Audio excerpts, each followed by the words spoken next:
Ashlyn, and today I'm going to be doing a cystic fibrosis / lung transplant question and answer video because I love watching these kinds of videos.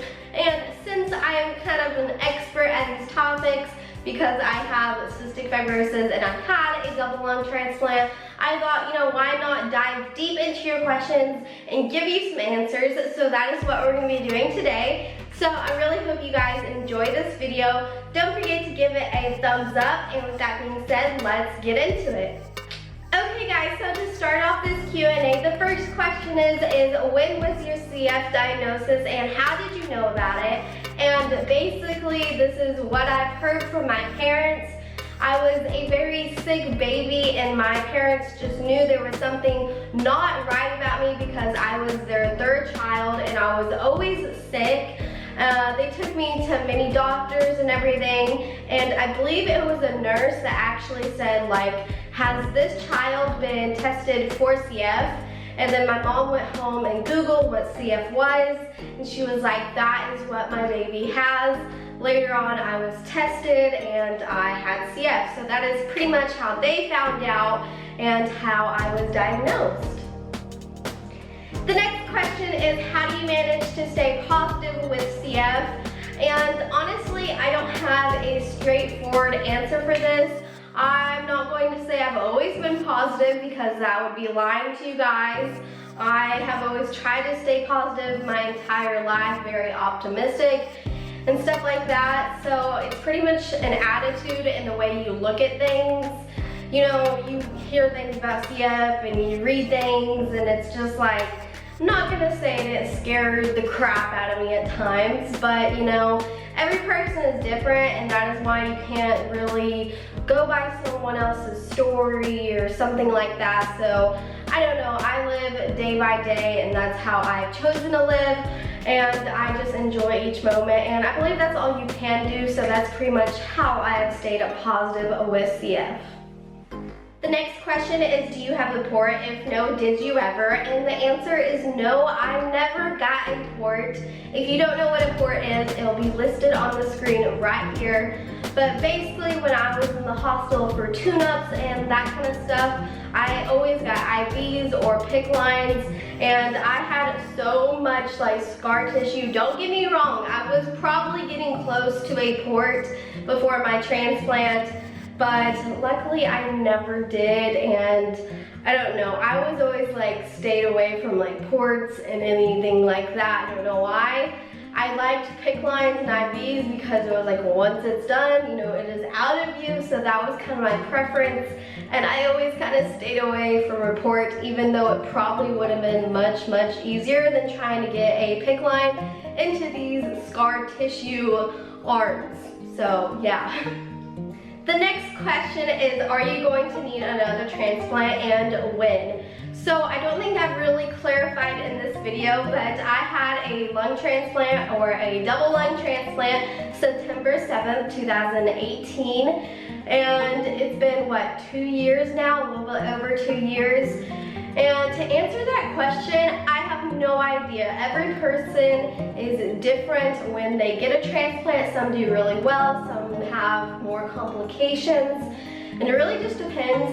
I'm crossing my fingers that I won't have to get another transplant, but I'm not gonna say if the time comes that it would give me another chance at life, so I'm not opposed to it. Hopefully that won't happen, but I'm not gonna say it's not gonna happen. And like I said, we'll just tackle that if or when it comes. I really don't have an answer for that. So yeah, I guess that is my answer.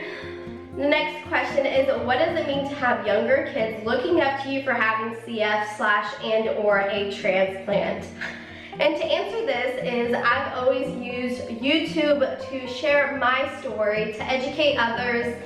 And just if somebody's going through kind of similar stuff, then I want them to feel like they are not alone. So that is why, some of my videos are featured towards CF or a transplant. That is my main goal. So for younger kids to be looking up to me, that just warms my heart. Honestly, I think that is just the coolest thing ever. So if there's any kids watching this, then always feel free to contact me, DM me on Instagram, anything like that. And like I said, it's the greatest feeling in the world, because that is ultimately my goal, is just to, you know, be there for others and talk to you guys and, you know, feel like you're not alone, because you actually aren't. I am a YouTuber. I have diabetes, a lung transplant, CF. I got it all, and I'm rocking it. So yeah, we are all in the same boat.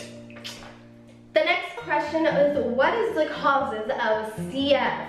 So there's actually really no cause of CF.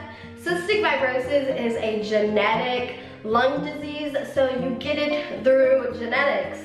So if your mom has a gene and your dad has a gene and they make a baby and they have that gene of CF, then your baby's gonna have CF basically. I'm not a chemistry teacher or anything like that, just biology, whatever. But what I'm trying to say is I don't really know the details of it, but there's no like causes, it's all genetic. So the next question is CF something you're born with, or can it develop over time?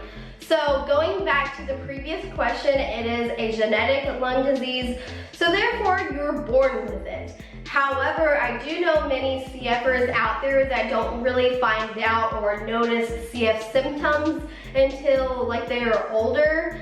So that would like blow my mind. I've had CF since I was like pretty much born, so I've grown up with it. But like I cannot imagine being like 16 years old and being like, oh, you have CF, and then start doing all like, you know, the medications, because that would like completely change your life if you're not like eased into it or grown up doing it, if that makes sense. So you are definitely born with it. However, it can like, your symptoms and stuff like that can get worse as you get older, and some people don't even know they have it until they are older, so that just blows my mind. But yeah. The next question is, what happened to your old lungs? So I actually know lots of people that had a lung transplant and they got to go look at their old lungs and see how disgusting they are. However, I did not get to do that. I've never seen my old lungs since they were taken out of me, and I believe I actually signed like a release form saying that it could be used for research and like, you know, scientific, so they can do research basically on them. So hopefully that helped something, and my lungs went to good use somehow, even though they were probably disgusting. The next question is, are you going to have children? So before transplant, I can honestly say I never even thought about children. I thought there's no way I could have children. There's just, you know, no way. But after transplant, it's kind of like a whole new world. You have new hopes and you have new dreams, and you realize you can do a lot. With that being said, I do want kids. I don't know how I'm gonna have kids. I'm not gonna say I haven't thought about it, but I haven't really done research or asked my doctors or anything like that, and I'm very far away from that, if that makes sense. But I don't know, I may do a surrogate, which is somebody that like carries your baby. Preferably my sister Bailey. We've like always said that she is going to carry my children. So, you know, if she will do that for me, then I will not be complaining. But of course, there's always adoption, or who knows? I don't know, maybe I can carry a little baby.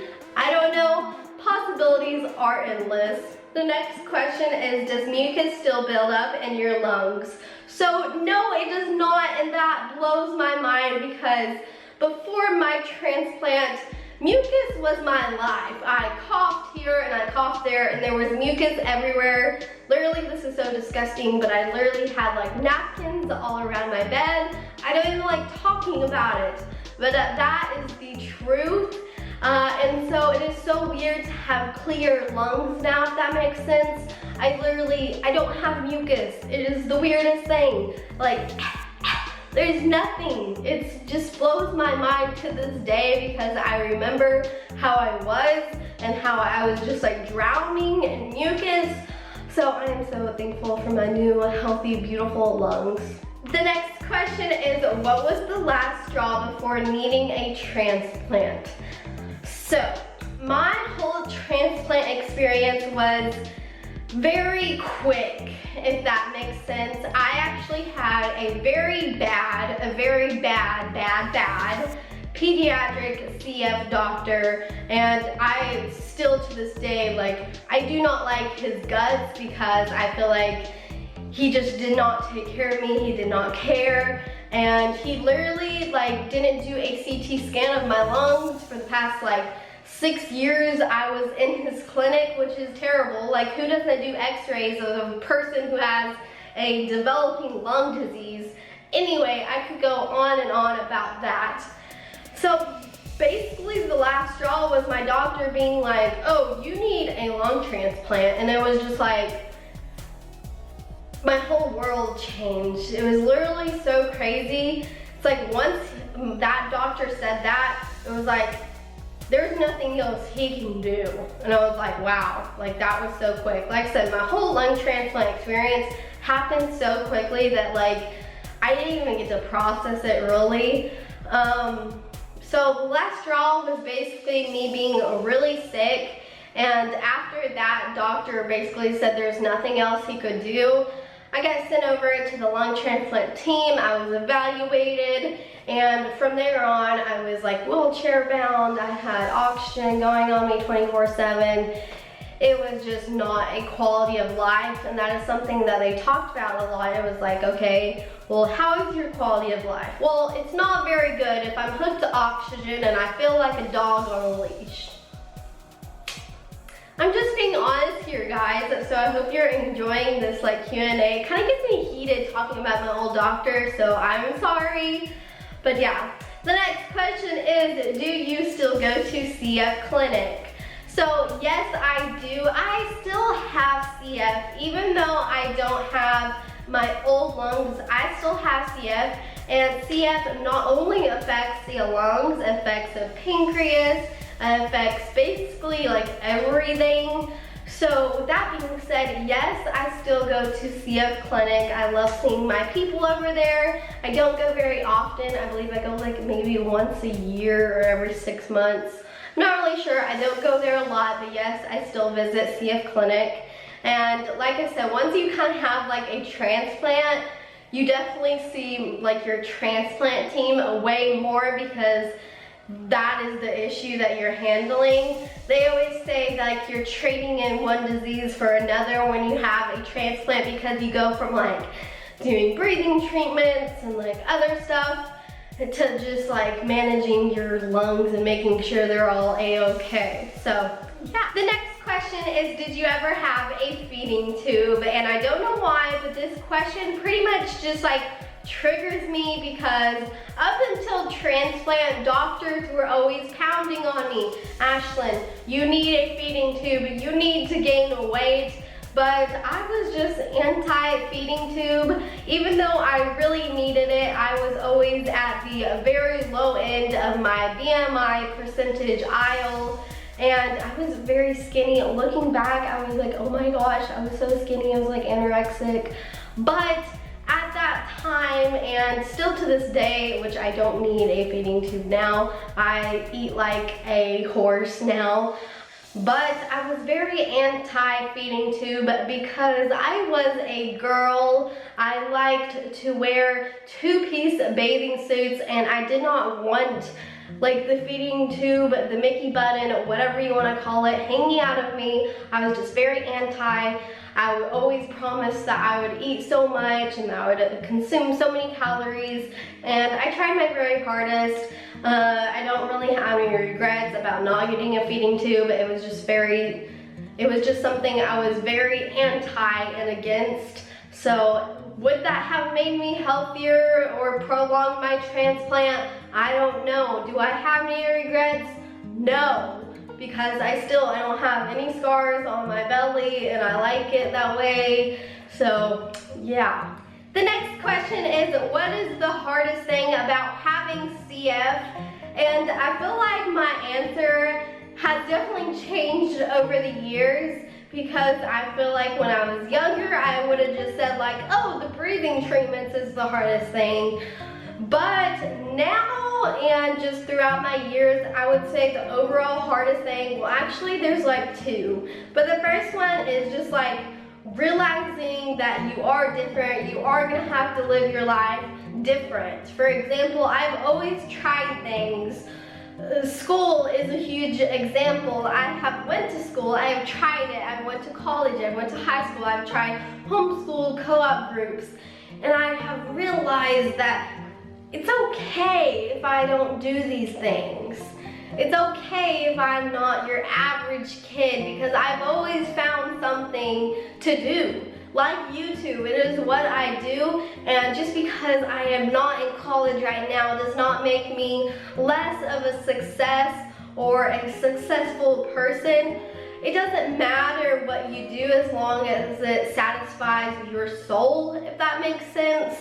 So I definitely think that is the hardest thing about having CF, is just realizing that you are different.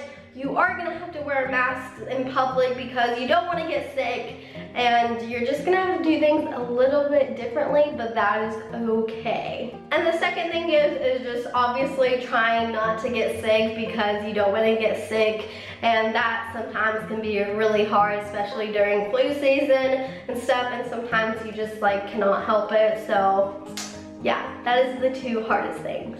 The next question is, how has CF changed your life and the person you are today? Okay, so I could go on and on about this, because CF and what I've gone through has made me the person I am today, and I'm very confident in that. It's definitely overall just made me appreciate things more, live life literally day to day. I am not a planner at all. So to make this answer just short and simple, I would just say it's made me just love harder, appreciate life, and just like the simple things, because that's what I really try to do. And it just also makes me just like think deeper. I don't know if that makes sense, but it just does. Everything just means so much to me, even the small things. And I'm honestly so thankful that it is made me the person I am today, because I think I'm pretty awesome, if I do say so myself. I'm just kidding, guys, but this is gonna be the last question, and the last question is the 6-foot rule accurate in the 5 feet apart movie? And yes, it is. You're actually supposed to stay 6 feet apart from a person who has CF, if you both have CF or whatnot. So yeah, that is actually accurate in the movie. And guys, that pretty much wraps up this video. Thank you guys so much for watching. I really hope you like enjoyed this video, because you know, even though these topics aren't the most enjoyable to endure in life, I am very passionate about talking about them, to like share my story and to educate others. So thank you guys so much for watching. If you did enjoy it, don't forget to tell me, give this video a big thumbs up. Subscribe down below if you would like to be a part of this family. I would love it if you did. And comment down below if you would like a part 2 of this video, because I could literally go on and on and on about these subjects. So comment down below your questions if I do a part 2. And I love you guys so much, and I'll see you guys soon. Bye, y'all.